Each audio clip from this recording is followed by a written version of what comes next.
Hello everyone, this video is about hypothesis testing. So hypothesis testing is a statistical test where you make a decision with respect of evaluating a sample based on the population or comparing two or more independent samples. So there are some of the terminologies that are involved in a statistical test. So null hypothesis, alternative hypothesis, alpha value or alpha value or significant value, and p value. So null hypothesis is, let's say you're taking two samples and you're comparing them. So your null hypothesis is there's no difference between the two samples, and the alternate hypothesis is that there is a significant statistical difference between the two samples. And the significant difference is determined by a set value, which is the significant value or the alpha value.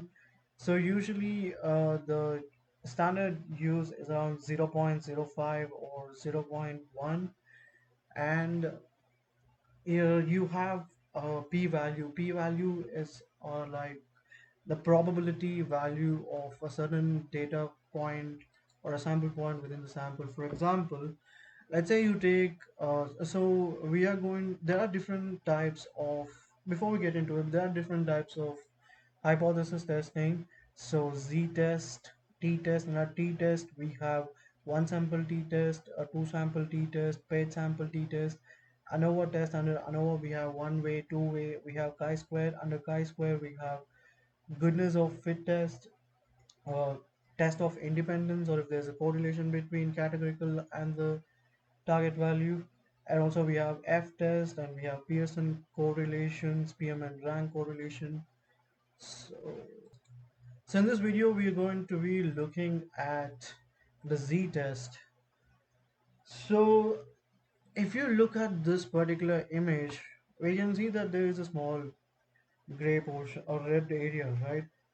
So basically what happens is you have in Z-test, it is about comparing a sample mean with the population mean. And when you're performing Z-test, the sample size should be greater than 30. And also it's good that if the population mean is known and also the variance is known. So this is a two-tailed test, and also you have one-tailed test. One tail is where you have only one side where there is a red area, which is, where if you get the value under this area, you're going to reject the null hypothesis. So to keep it short and simple, let's say you have a population mean of around 150, and you have a sample size of more than 30, and you calculate the sample mean, and the sample mean is around 140. So if it's 150, it means it comes under the highest probability. And if it's less, it's going to, like, let's say 130 is going to come somewhere here. And the further it goes, the further it reduces, it goes more towards the negative side.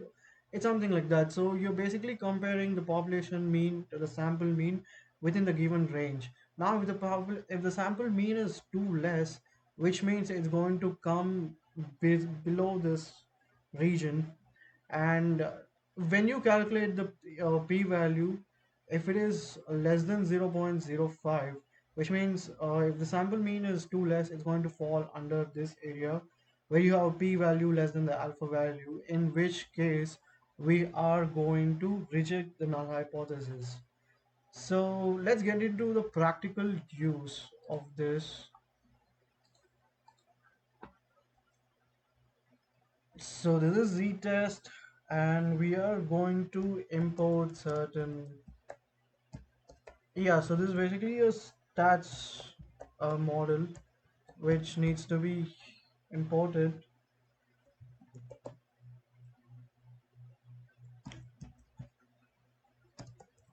Let's import Z-test, and also let's import numpy.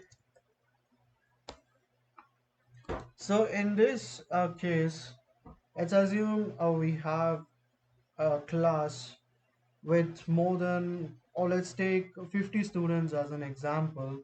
And let's say in physics every student has scored within, every student has scored a certain marks.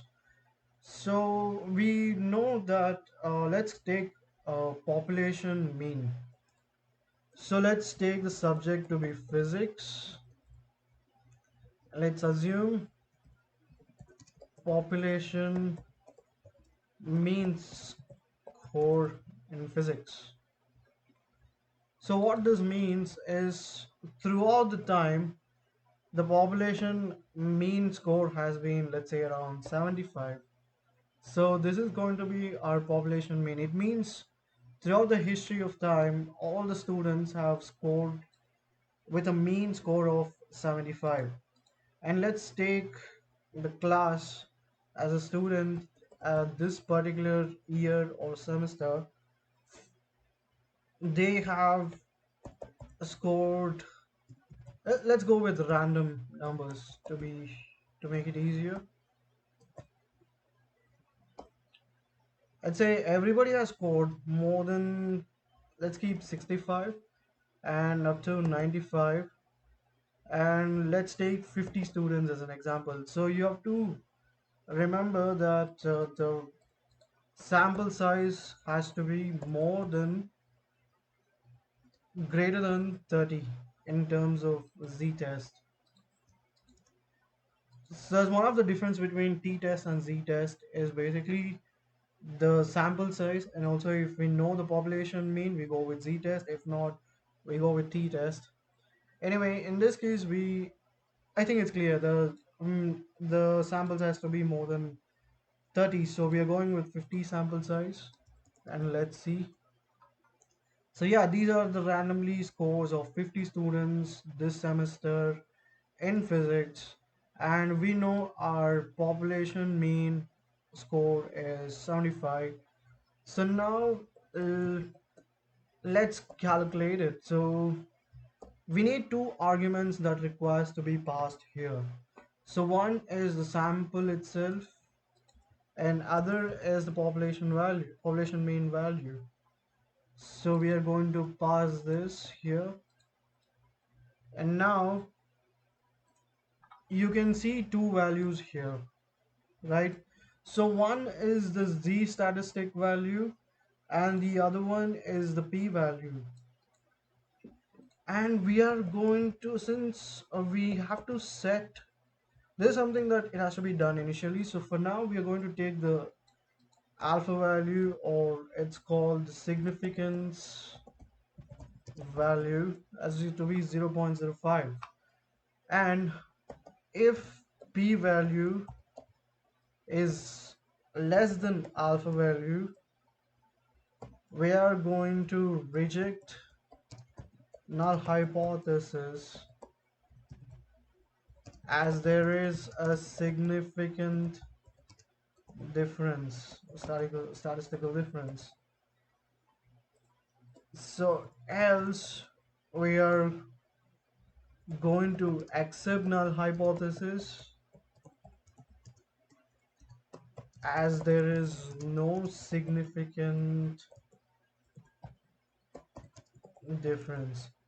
So what's this trying to say is, comparing the population mean score and the sample mean score, there is no significant difference. So let's accept the null hypothesis when the p-value is greater than alpha value. If it is less than alpha value, then we are going to reject the null hypothesis, and we are saying no, there is a difference between the score mean as when and compared to the population mean. So let's okay, let's pass the value here, z statistic and p value. So my bad.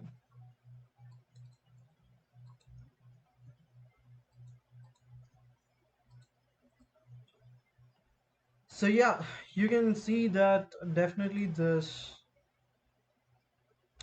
p value